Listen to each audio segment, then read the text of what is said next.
जब इनसे कहा जाता है कि जमीन में फसाद न डालो तो कहते हैं कि हम तो इस्लाह करने वाले हैं। देखो ये बिलाशुबा मुफसिद है लेकिन खबर नहीं रखते। और जब इनसे कहा जाता है कि जिस तरह और लोग ईमान ले आए तुम भी ईमान ले आओ तो कहते हैं भला जिस तरह बेवकूफ ईमान ले आए हैं उसी तरह हम भी ईमान ले आए।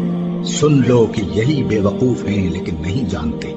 और ये लोग जब मोमिनों से मिलते हैं तो कहते हैं कि हम ईमान ले आए हैं, और जब अपने शैतानों में जाते हैं तो उनसे कहते हैं कि हम तुम्हारे साथ हैं, और मुसलमानों से तो हम हंसी किया करते हैं। इन मुनाफिकों से अल्लाह हंसी करता है और इन्हें मोहलत दिया जाता है कि शरारत और सरकशी में पड़े बहक रहे हैं। ये वो लोग हैं जिन्होंने हिदायत छोड़कर गुमराही खरीदी, तो न तो इनकी तिजारत ही ने कुछ नफा दिया और न ये हिदायत याब ही हुए।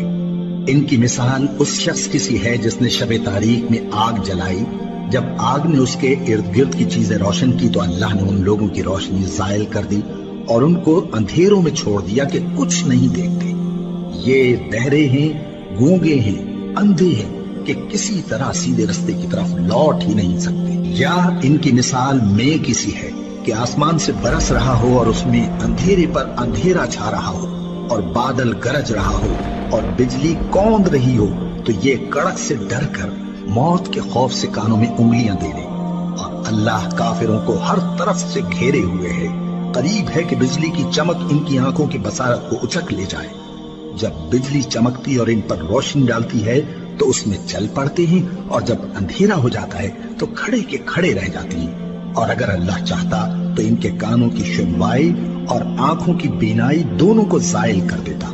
बिला शुबा अल्लाह हर चीज पर कादिर है। लोगों, अपने परवरदिगार की इबादत करो जिसने तुमको और तुमसे पहले लोगों को पैदा किया ताकि तुम उसके अजाब से बचो। जिसने तुम्हारे लिए जमीन को बिछोना और आसमान को छत बनाया और आसमान से मेंह बरसाकर तुम्हारे खाने के लिए अनवा अक़साम के मेवे पैदा किए। बस किसी को अल्लाह का हमसर न बनाओ, और तुम जानते तो हो।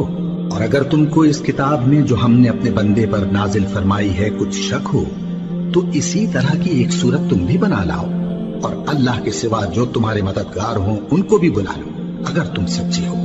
फिर अगर ऐसा न कर सको और हरगिज नहीं कर सकोगे तो उस आग से डरो जिसका ईंधन आदमी और पत्थर होंगे और जो काफिरों के लिए तैयार की गई है।